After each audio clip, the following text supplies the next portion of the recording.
Queridos hermanos y hermanas, el Evangelio del día de hoy y las lecturas nos traen dos viudas.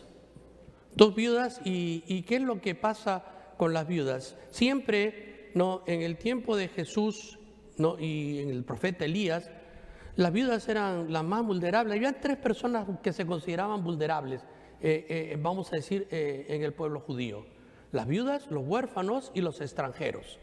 Y habían leyes especiales para que se puedan proteger, ¿no?, a las viudas, a los huérfanos y a los extranjeros. Pero las viudas, ¿no?, las mujeres, cuando eran jóvenes y estaban en la casa del padre, y voy a decir esto porque es lo que era, no puedo decir de otra forma, era como si pertenecía al padre. Cuando se casaba, pertenecía al marido, pero cuando el marido moría, quedaba sola. Entonces, ¿quién le iba a proteger? Tenía que ser las leyes. ¿Se dan cuenta? Así que esa era la situación. Pero aquí tenemos nosotros en la primera lectura una viuda, ¿no?, pobre. Y es el profeta Elías que está huyendo y entra en a mí me sale Serafat aquí, dice, las traducciones, debería ser que las traducciones no cambian, ¿verdad?, los nombres, pero aquí sí lo cambia. Así que Sarepta en español, Serafat en inglés. A mí me sale el primero que viene aquí. Y yo lo aprendí toda la teología en inglés, así que me sale el que yo conozco. En fin, llegó a este territorio y había una sequía muy terrible. Y entonces el profeta mira a la viuda y le dice: prepárame un pan. Esta viuda estaba recogiendo leña y le dice, ¿no?, como testigo tu Dios. No le dice mi Dios porque ella no era judía, Entonces, como testigo de tu Dios, te digo, estoy recogiendo leña para preparar lo último que me queda de harina y de aceite. Para mí y mi hijo comeremos el pan y moriremos. Cuando escuchamos esto, se nos tiene que poner la carne de gallina, porque esta mujer ha perdido ya toda la esperanza. Llegó a lo último. Simplemente comerá este pan y lo que espera es la muerte, ¿no?, porque ya no hay más en este territorio. Está totalmente seco, no hay producto, no hay cómo conseguir el producto. Es decir, lo que le espera es la muerte. Pero el profeta le dice: ve y haz lo que dices, pero primero prepárame a mí un pan. Y dice el Señor, le dice, que tu harina no se acabará, ni tu aceite se secará, hasta que lleguen las lluvias. Y el profeta se quedó un año con esta mujer que creyó. Porque creyó, el Señor le llenó de la bendición de no morir de inanición y, por el contrario, sustentar al profeta y a ella y a su hijo. En el Evangelio el día de hoy, ¿no?, Jesús nos explica claramente que habían los escribas. Y dice que a los escribas les gustaba vestirse bien, estar en las primeras posiciones, ¿verdad? Y que consumían el tesoro de las viudas con largas oraciones, ¿no? Y le dice después, ¿no?, y estando en el templo, hay una viuda que se aparece. Y hay muchos que están dando grandes sumas de dinero al templo. Era customary, era acostumbrado a dar, ¿no?, sostener el templo. Es parte de la obligación de cada uno de nosotros sostener el templo, ¿no?, para que pueda seguir propagando la voz del Señor. Pero el Señor les va a decir a todos los apóstoles: vengan, aquella viuda acaba de poner 2 monedas de cobre. 2 monedas de cobre no valían ni esos centavos que a nosotros nos molestan, No valía nada. Pero eso era lo único que ella tenía en toda su vida. Y le entregó todo lo que tenía para vivir, quizá para comprar un pan, el último también que le quedaba. No sabemos lo que pasó con la viuda, nunca más se vuelve a mencionar. Pero lo que sí se sabe, ¿no?, es que esta viuda dio más que todos los que estaban dando en el templo, porque todos daban de lo que les sobraba. Y por supuesto había mucho que le sobraba mucho. Pero ¿por qué lo daban entonces? Dicen que la tradición era que cuanto más sonaba, más aplaudían, Y era como, miren, yo soy el que más doy, Pero Jesús le dice, no, no es él, es aquel que da de corazón, es aquel que da con todo lo que tiene, es aquel que da privándose de lo que uno le necesita para servir. Es en ese momento en que damos, no en otro momento. Porque si damos lo que nos sobra, ¿cuál es el sacrificio que hacemos? Miren, para poder entender el sacrificio tenemos que entender la segunda lectura de la carta del apóstol San Pablo a los hebreos. Cristo es el sumo sacerdote y Él se entregó completamente. Tanto amó Dios al mundo que dio a su Hijo unigénito. Es decir, Dios se desprendió de su Hijo. ¿Para qué? Para que todo aquel que crea en Él tenga vida eterna. Y Jesús nos dice, entregó su vida. ¿Qué es lo que nosotros podemos entregar? Lo máximo que nosotros podemos entregar. ¿Nuestro dinero? ¿Nuestras propiedades? Es nuestra vida, nuestro tiempo, porque nuestro tiempo no puede ser repuesto por nada. Por 1.000 millones que puedas tener, 1.000 millones no te compra un segundo de tu vida. Eso te lo da Dios, como un regalo. Pero nosotros escatimamos en devolverle algo al Señor. Porque todo lo que tenemos, que yo soy ingeniero y por eso, por mi esfuerzo gano mucho dinero. Sí, pero ¿quién te dio ese cerebrito para que puedas entender los números? Es el Señor. Es el Señor que te lo dio todo, ¿no? Y si el día de hoy estamos aquí, es por una gracia de Dios. Yo, miren, tengo 25 años de sacerdote y estoy convencido que más fácil es morirse que vivir. Porque uno se muere de cualquier cosa, hasta de un estornudo que se atracó allí y se fue. No necesita mucha matemática para perder la vida. Por eso digo yo, el milagro de la vida, porque cada día es un milagro que todavía estemos vivos.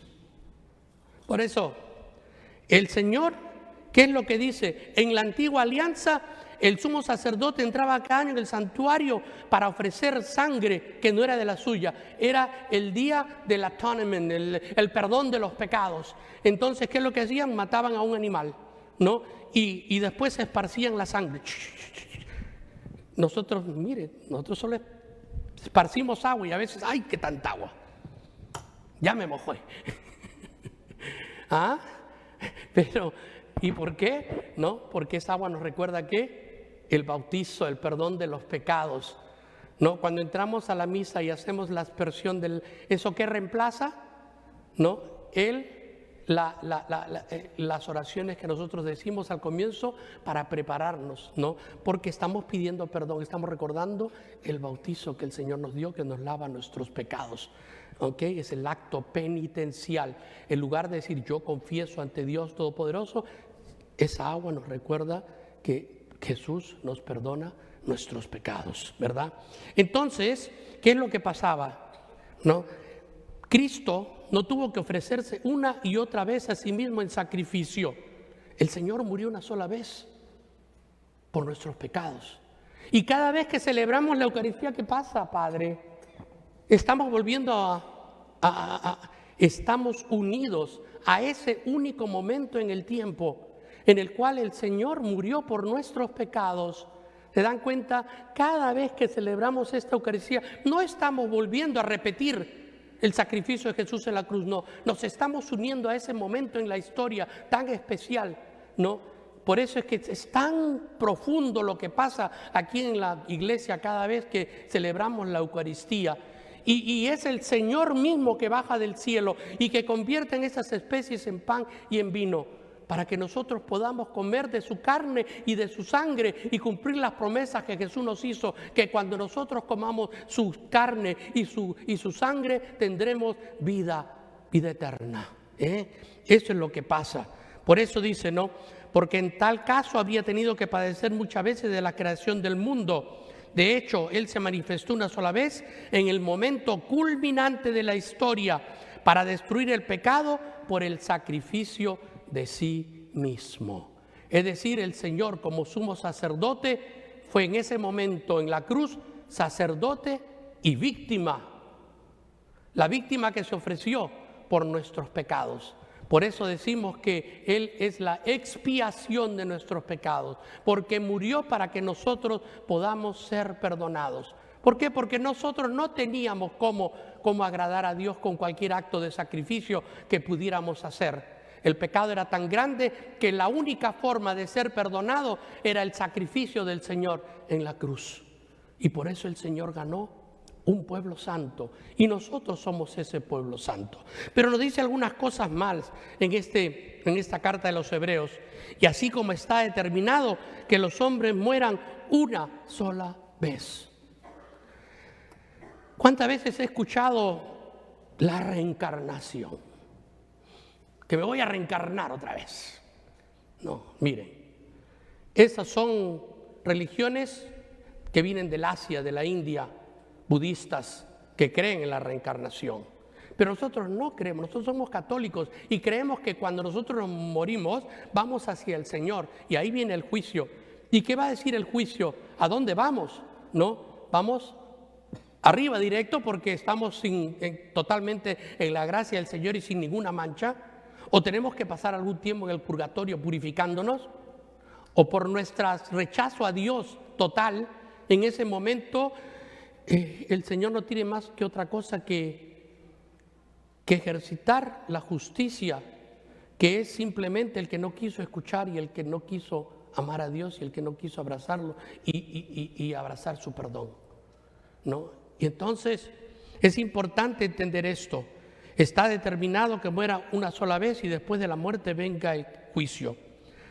Por eso, queridos hermanos, es importante entender que el mayor amor, el mayor sacrificio, la mayor, ¿cómo les puedo explicar?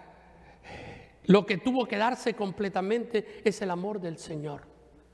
Es algo increíble que no lo podemos medir. Por eso nosotros en esta vida a veces como que estamos midiendo, no, mucho, estoy dando mucho, no.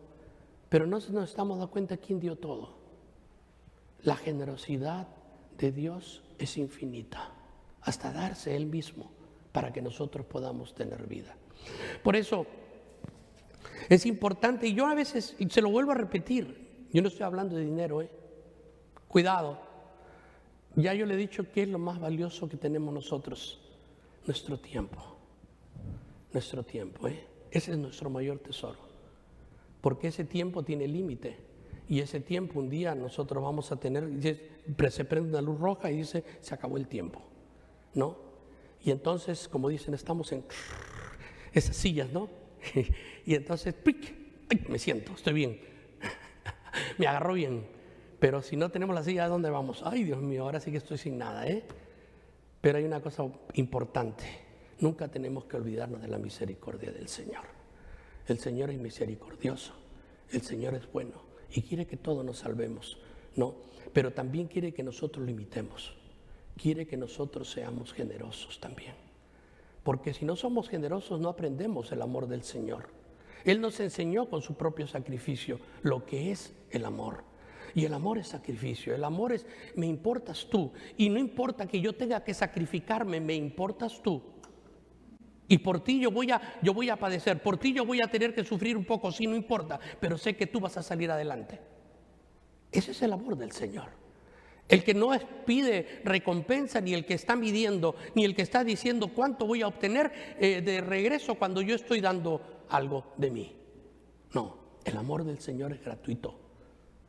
Por eso nos dice el Señor, lo que gratis has recibido, gratis lo tendrás que dar.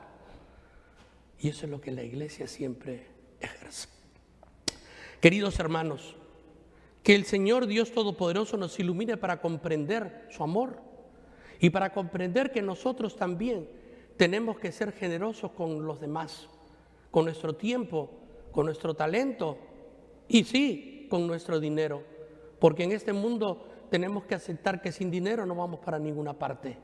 Y la iglesia también necesita de su aporte económico, necesita de su tiempo y necesita también, ¿no?, del talento que cada uno tiene para ofrecer. Por eso, a la salida también van a encontrar ustedes ministerios. ¿Qué son estos ministerios? Muchas personas están regresando a la iglesia y muchas personas son nuevas. Muchas personas no tienen ni idea de cómo nos ha golpeado la pandemia a todas las iglesias. Nos ha golpeado duro, nos ha golpeado bien duro, a punto de que algunas pues se han tambaleado. Pero el Señor ha sido bueno con nosotros, porque por lo menos hemos podido seguir abiertos. Pero necesitamos crecer, necesitamos expandirnos, necesitamos llegar a todos, ¿no? ¿Cuántos tenemos aquí? 300, 400. Esta misa tenía 1,250 personas regularmente, ¿verdad? Entonces tenemos que invitar de nuevo, tenemos que volver a decirle que esta es la casa de Dios y que es nuestra casa y que aquí tenemos nuestra familia y que aquí nosotros encontramos a esa familia extendida que dejamos, ¿no?, en nuestros países cuando tuvimos que marcharnos. Que aquí está, ¿no?, el encuentro con el Señor. ¿Y qué pasa en esos ministerios? Pues nos dice cómo nosotros podemos usar nuestro tiempo y nuestro talento para seguir la evangelización, para seguir proclamando la palabra de Dios. Por eso yo los invito después de la misa, no se salgan corriendo. Yo sé que tenemos hambre. Yo más que ustedes, porque ahora me tengo que llegar hasta las 3 porque tengo la siguiente misa. Así que, ¿no? Pero yo les invito a quedarse un ratito a averiguar qué ministerio puedo yo ser parte, ¿no? Y formar parte también activa de la iglesia y de esta familia que se llama, ¿no?, St. Catherine Drexel. Que el Señor nos bendiga y continuemos con nuestra Eucaristía.